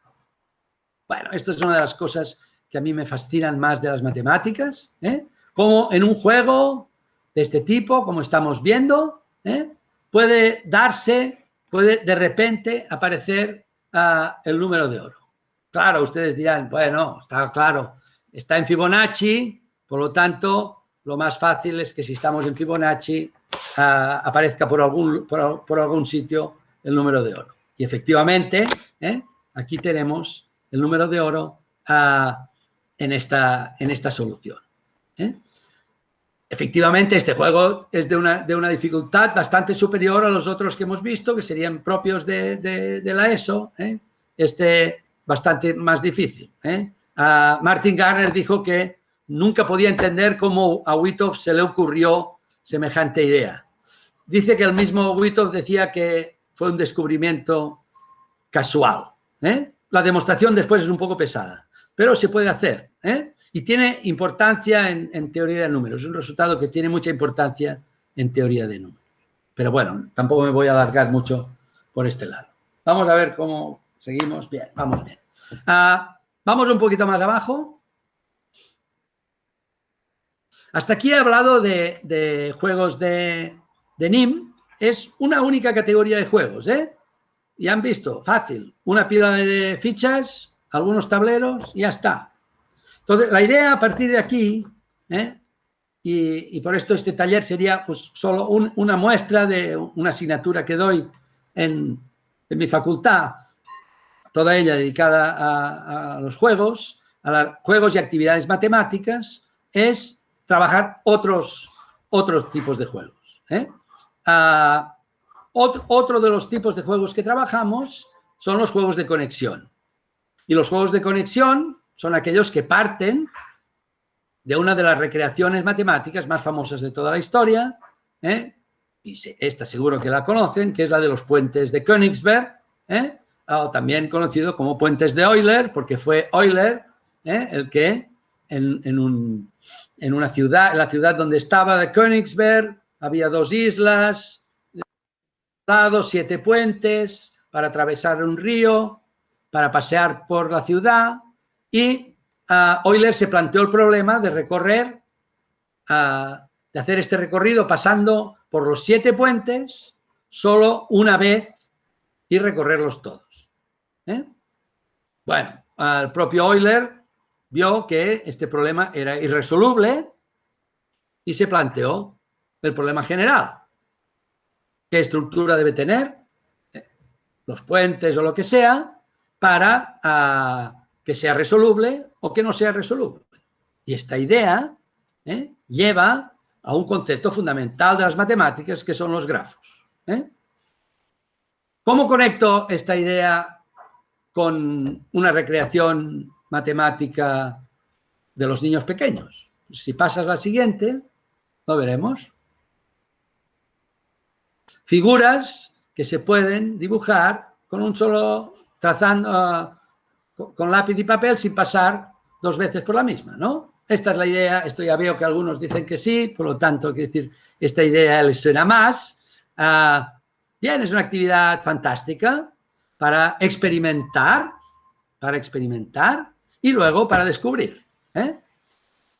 Y esta es una actividad que resulta porque se acaba descubriendo, y se descubren muchas cosas interesantes. Seguramente saben la solución, de lo que es un camino euleriano, de lo que es un ciclo. Se puede plantear no solo si se puede recorrer, sino si se puede recorrer empezando y terminando en el mismo sitio, o empezando en un sitio determinado y acabando en otro, etc.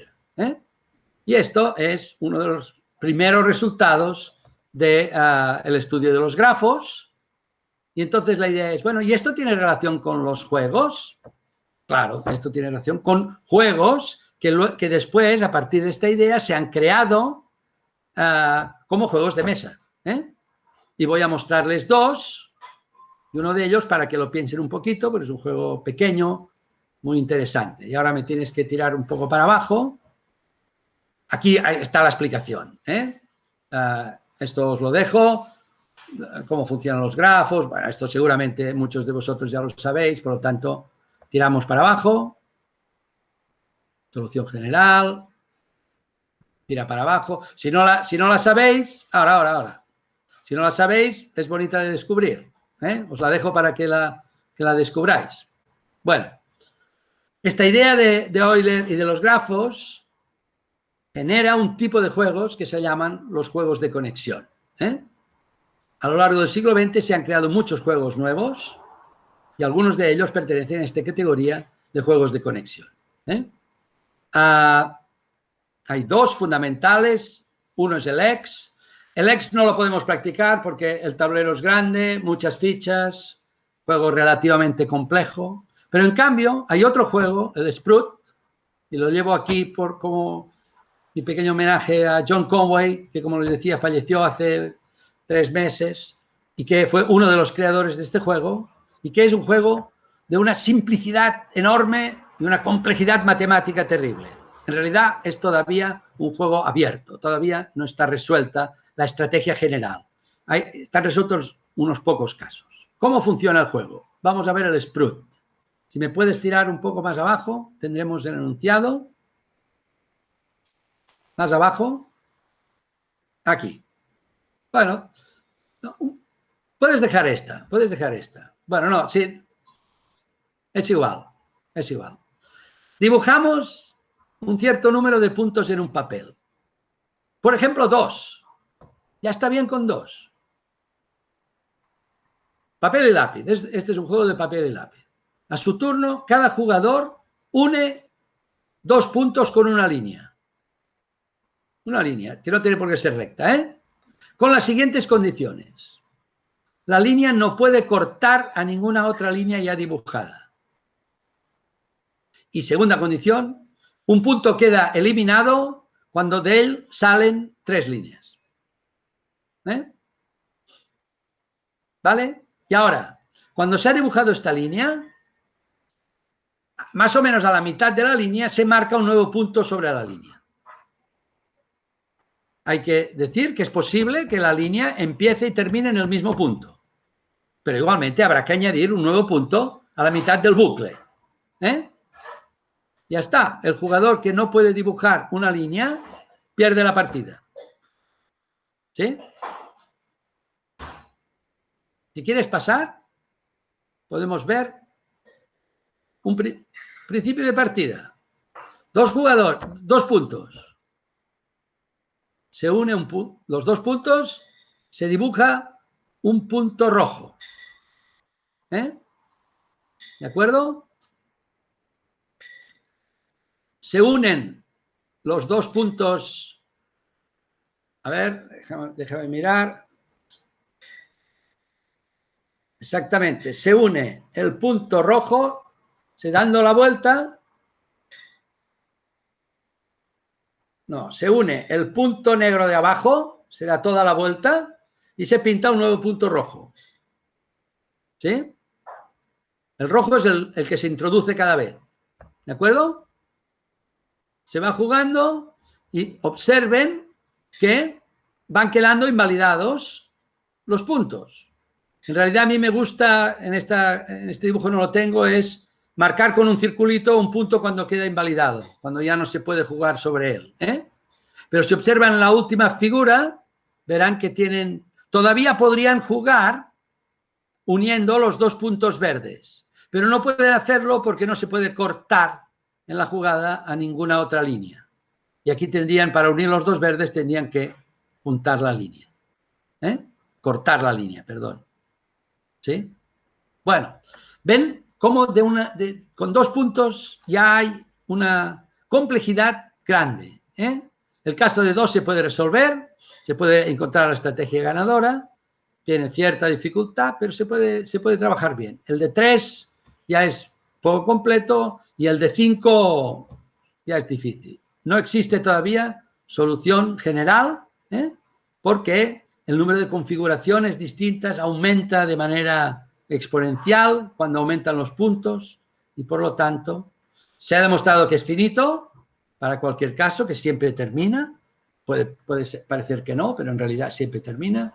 El juego es finito y, por lo tanto, tiene estrategia ganadora. Otra cosa es que no sepamos cuál es esta estrategia. Bien. Me quedan todavía algunos más, pero sí, todavía tenemos. Vamos a ver un par más. Tírame un poco arriba, por favor. Bueno, un poco bastante. Que me he saltado uno antes que puede ser interesante. Más atrás. Perdona, ¿eh?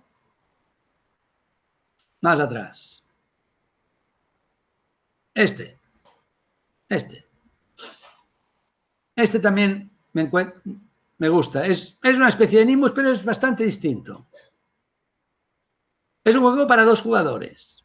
Dibujamos un tablero con un número par de casillas, por ejemplo 6.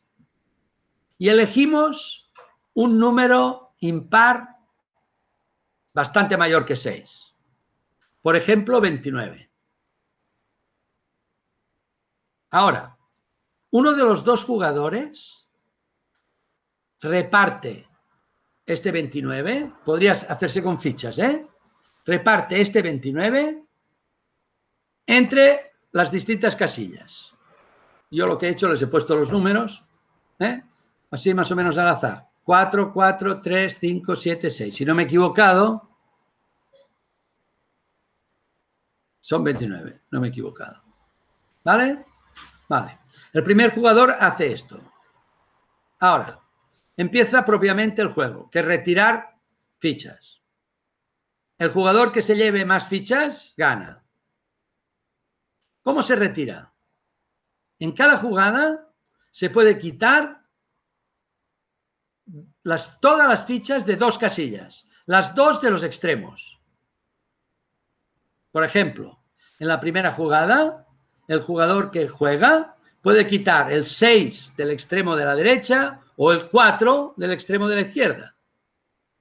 Si quita el 6, el otro jugador podrá quitar el 7 o el 4 de la izquierda. Y si quita el 4, el otro jugador podrá quitar el otro 4, que lo tendrá al lado, o el 6 del otro extremo. ¿Ya? Van jugando alternativamente. Y gana el que consigue llevarse más puntos. ¿Sí? Piensen un poco. Creo que es relativamente fácil de encontrar la solución. Aunque me parece una solución elegante, bonita.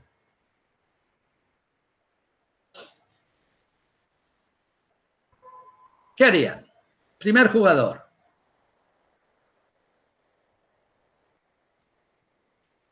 ¿Qué quitarían? ¿El 4 o el 6?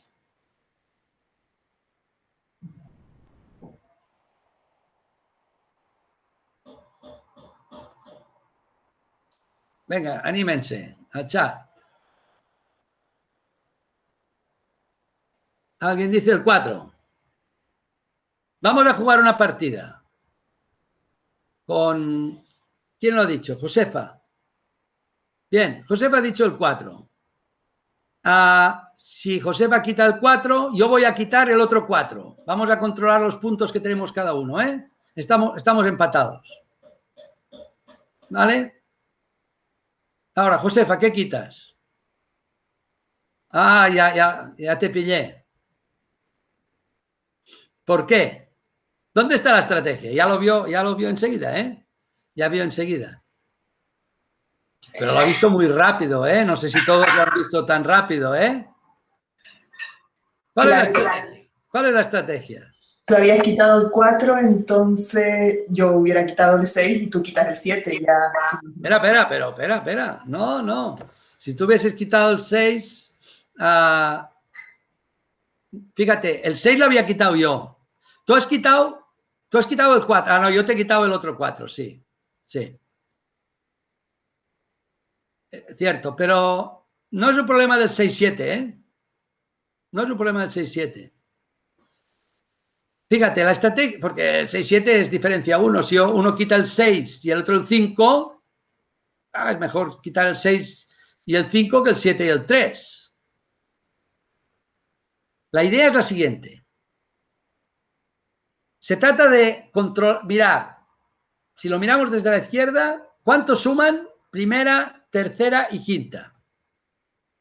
¿Y cuánto suman? En este caso 4 y 3 y 7. 7 y 3, 10 y 4, 14. ¿Y cuánto suman segunda, cuarta y sexta? Que suman 15. ¿De acuerdo? Entonces, el jugador que empieza a quitar fichas puede controlar si se lleva primera, tercera, quinta o segunda, cuarta y sexta. Si quiere llevarse primera, tercera y quinta, debe quitar la primera y dejarle la segunda al otro.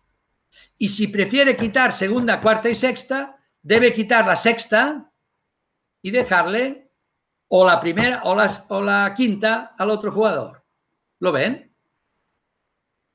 Por lo tanto, es simplemente, por esto hemos dicho que el número de fichas a priori tiene que ser en total impar, para que no se pueda dividir por 2, para que la división por 2 no sea un número entero de fichas. Por lo tanto, la estrategia es calcular primera, tercera, quinta o segunda, cuarta, sexta, cuál tiene la suma mayor y elegir aquella. ¿Sí? Bien. Vamos a hacer un último juego para finalizar y después acabo ya con algunas conclusiones. Perdona que te estoy haciendo, a Laura, ir arriba y abajo, y no te dejo quieta ni un momento. Ahora tienes que ir abajo, muy abajo, bastante hacia el final.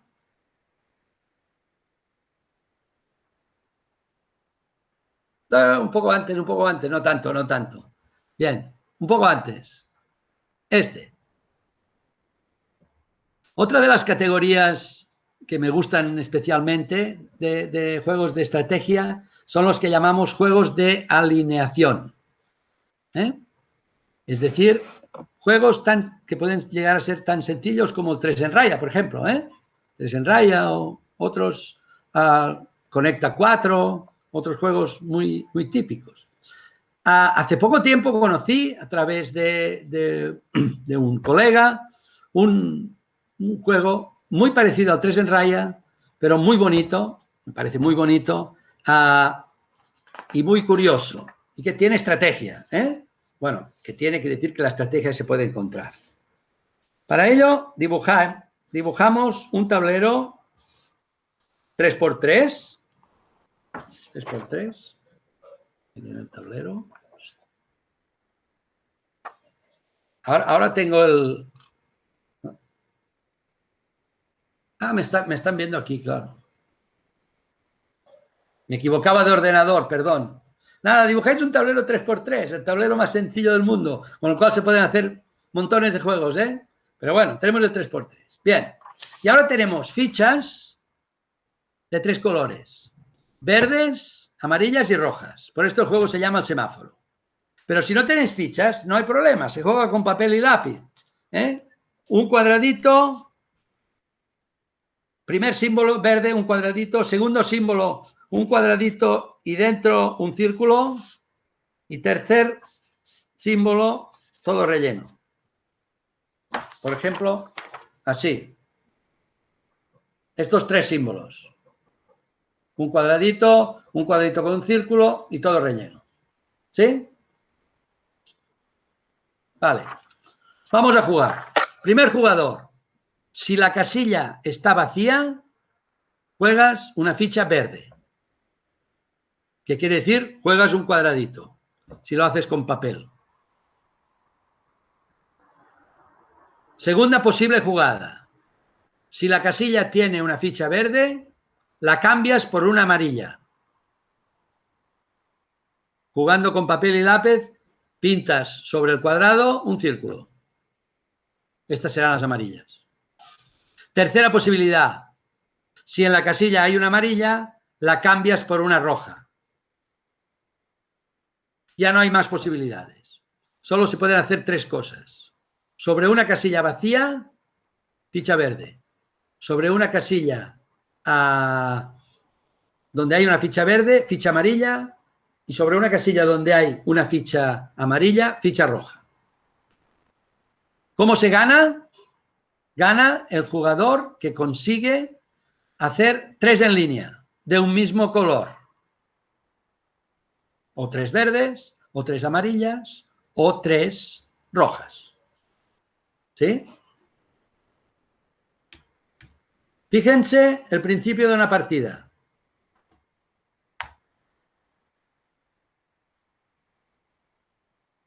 Primer jugador, imagínense que el primer jugador coloca una ficha verde en el centro. ¿Qué le pasa al segundo?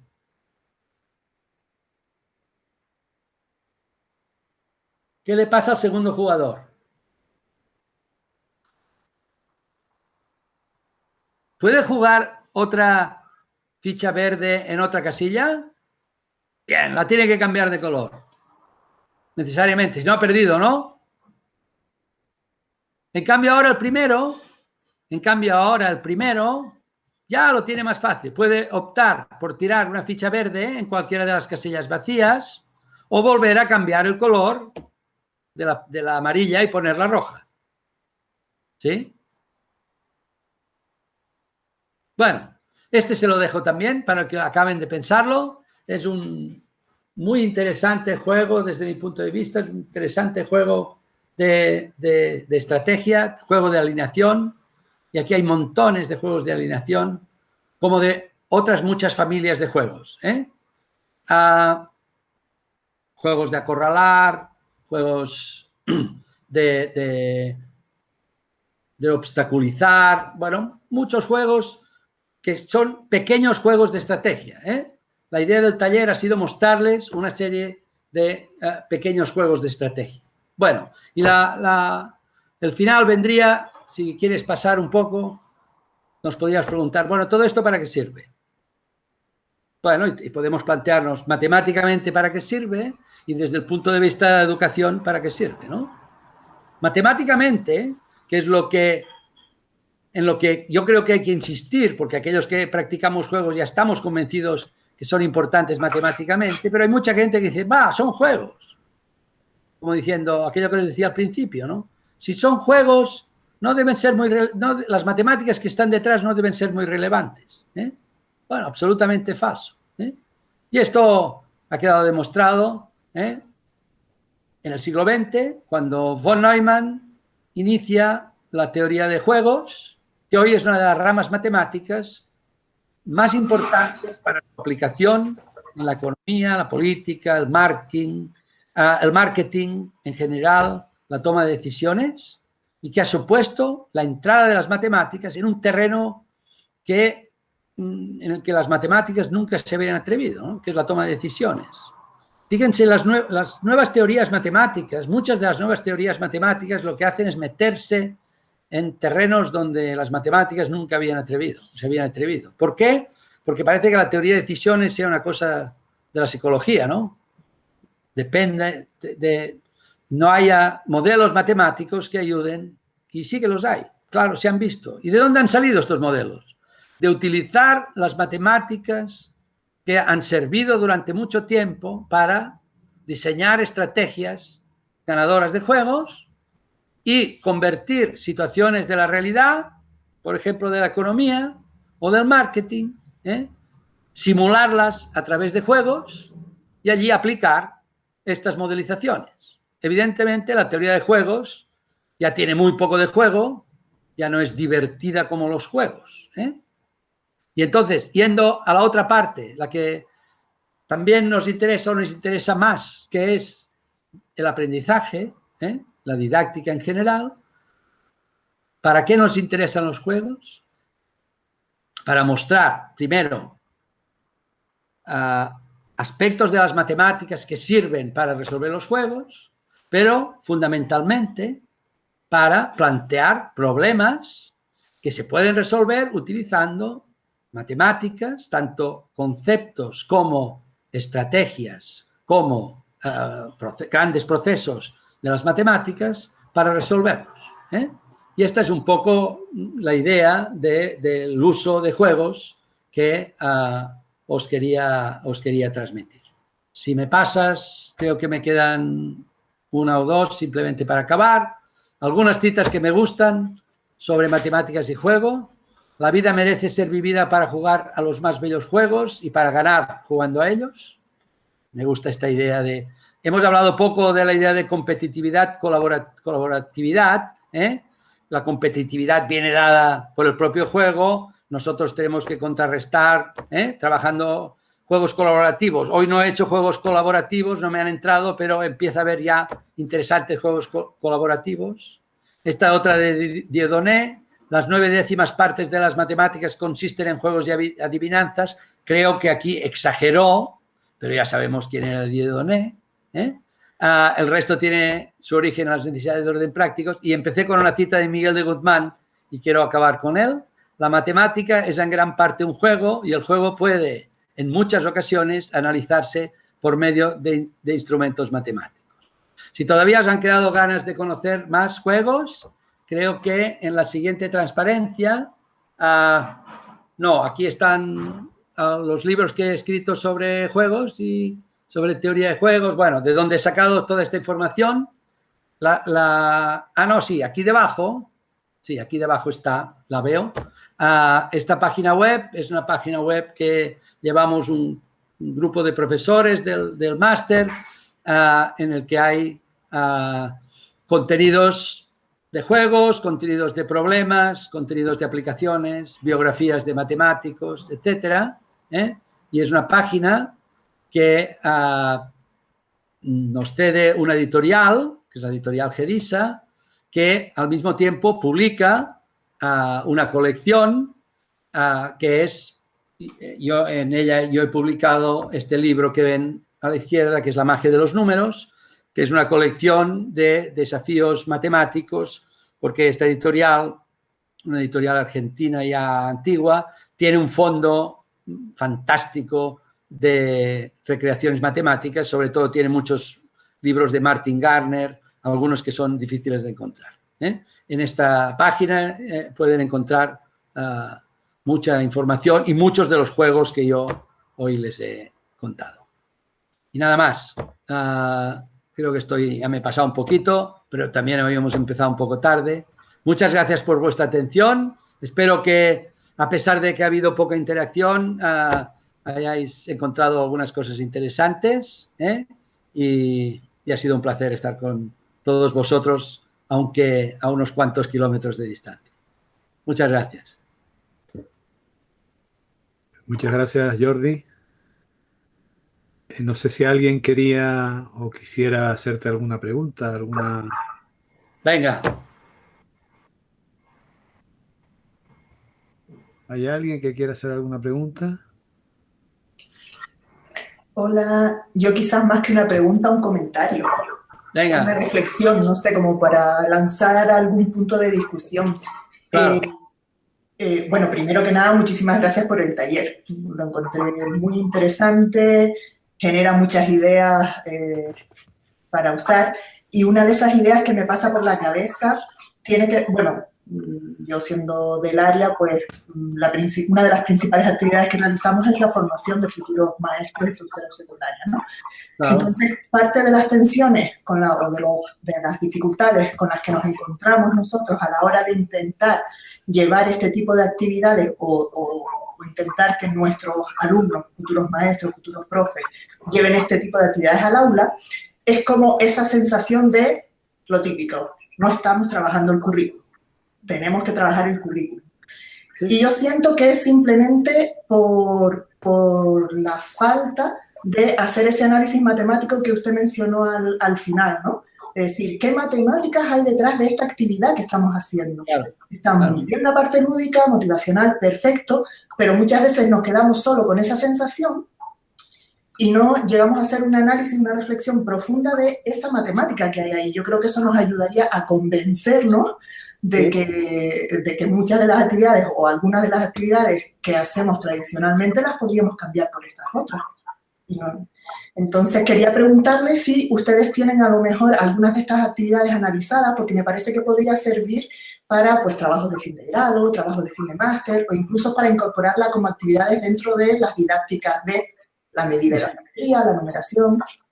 Efectivamente, efectivamente.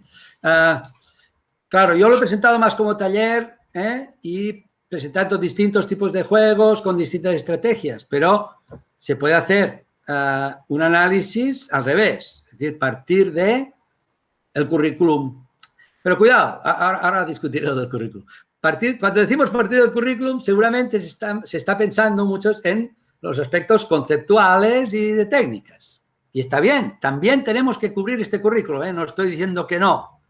Pero el currículum es mucho más, ¿no? El currículum ahora ya depende de cada comunidad cómo está redactado. En algunos sitios lo llaman competencias, en otros procesos, pero es igual, me da igual el nombre, no voy a discutir el nombre, sino la importancia de, en el mismo momento que estamos trabajando conceptos y técnicas, también estamos trabajando los grandes procesos de las matemáticas. En particular, resolver problemas, razonar, comunicar.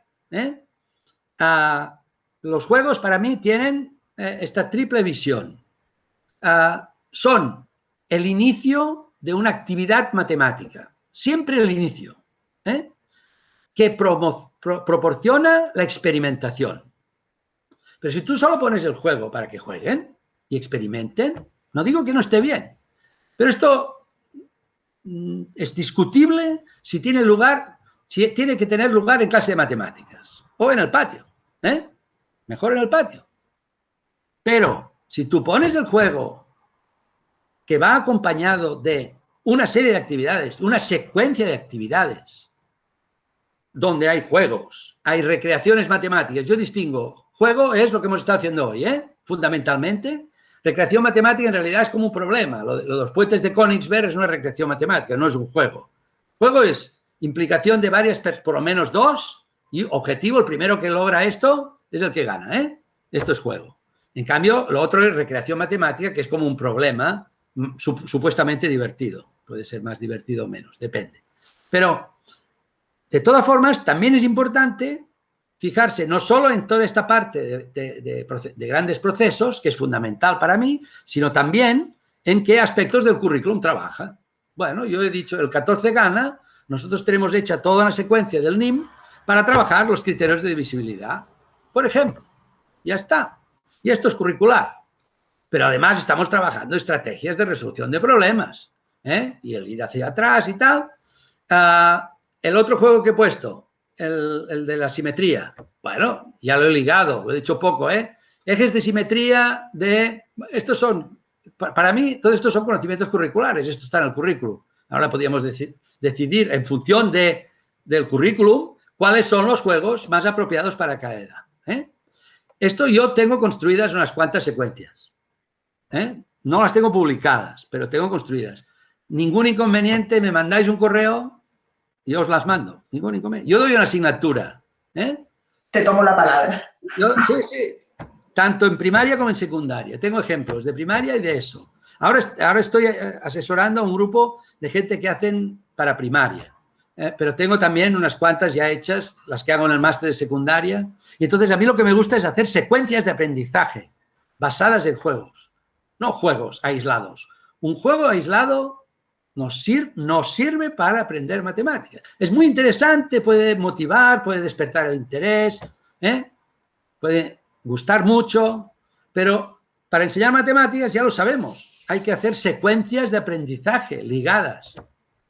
Fijaros cuando, por ejemplo, he puesto el juego de los 9 en línea y después he puesto la margarita, allí había hay una manera de ligar una estrategia con la otra y de ver la diferencia entre los ejes de simetría de un tablero así, de un tablero circular. Esto también lo aprovechamos para trabajar esta parte de simetría. Esto lo empezamos, yo lo empecé esto y donde publiqué lo primero, creo recordar, fue en Stalmat. Los libros, ¿conocéis los libros de Stalmat? ¿Conocéis Stalmat? Sí, ¿no? Aquí hacéis Stalmat también, ¿no? En Tenerife. Bueno, pues en los libros de Stalmat hay varias actividades de juegos. Son las primeros que publiqué. Pero bueno, en realidad, antes decía Matías que he dirigido unas cuantas tesis, como él, pero la primera tesis que dirigí, se la dirigí a Fernando Corbalán, y no sé si os suena Fernando Corbalán, sí, seguro que sí, porque él escribió a partir de su tesis el libro de juegos para secundaria y bachillerato.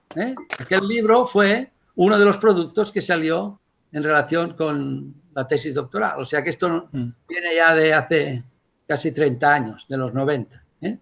Pero es verdad, estoy de acuerdo contigo que hay que luchar para crear secuencias de aprendizaje basadas en juego, y esto es lo que va a permitir que muchos profesores digan, no es solo una cosa interesante, bonita, divertida, sino que es una secuencia, es un contexto. Al final a mí lo que me interesa es decir, el juego es un contexto más, no el único, seguramente no el más importante, pero también cuando decimos la realidad es un contexto, pero todos sabemos que no somos capaces de extraer todas las matemáticas del currículum de la realidad, ¿no? Bueno, yo por lo menos soy incapaz. Cuando llegan los polinomios, pues le doy con los polinomios. Y hay gente que dice, sí, hago cosas, me parecen muy artificiales. A veces uno dice que lo saca de la realidad, pero está haciendo cosas muy artificiales. Por lo tanto, hay que buscar. Tampoco lo vamos a sacar todos los juegos, claro que no. Pero el juego tiene esta parte, esta motivación inicial y la parte experimental. Ellos se ponen. Hay veces que tú les pones un problema, bloqueo inicial. Nadie se pone a hacer el problema. Esto tenemos que evitar de todas formas. Tú pones un juego y todos se ponen a hacer el juego. Después algunos no pasan de aquí, no pasan de la experimentación y no reflexionan y tenemos que ir, aquí es el trabajo del profesor para que reflexionen, Pero, bueno, esto es nuestro trabajo, pero ya tenemos hecho el primer paso, Y mi experiencia es que hay muchos alumnos que aprenden la divisibilidad, por ejemplo, lo han sacado del juego y se han enrollado después con el criterio de divisibilidad por 3, por 9, por 11, van saliendo todos, y ya los tienes metidos en el currículum. Claro, ahí puedes jugar a ofrecerles inventar, ¿no? Como adaptar esos juegos aplicando esos criterios que han aprendido. Exactamente, exactamente. ¿Qué juego tendrías cómo tendrías que formular el juego para tener que aplicar el criterio del 11? Está claro. Sí, porque fíjate que al final la solución siempre son residuos, por lo tanto estás trabajando con residuos. Si estás trabajando con residuos, vas a trabajar con criterios de visibilidad, ya lo tienes. Sí, yo creo que este es el camino que tenemos que hacer. Muy interesante, Jordi. Muchísimas gracias. Me has dado muchísimas ideas para todos mis TFG y TFM del próximo curso. Pues me escribes. Gracias. Supongo que tienes mi correo, ¿no? Se encuentra fácil en la web, sí. Es muy fácil. Se encuentra en la web y ya está. Muchas gracias. Venga. Gracias a vosotros. ¿Alguien más quiere hacer alguna aclaración? Bueno, pues Jordi, muchísimas gracias, ha sido un placer. Como dice Pepi, ha sido estupendo el taller, pese a todas las dificultades que tenemos. Lo hemos intentado. Pero ya te cogimos por la palabra y nos vamos a poner a jugar la próxima vez que te veamos por aquí. Exactamente. Vale. Un abrazo, muchas gracias. Y gracias a todos por participar en este taller. Y nos queda uno la próxima semana, que es el próximo viernes. Venga. Muy bien, gracias. Chao. Hasta la vista. Chao.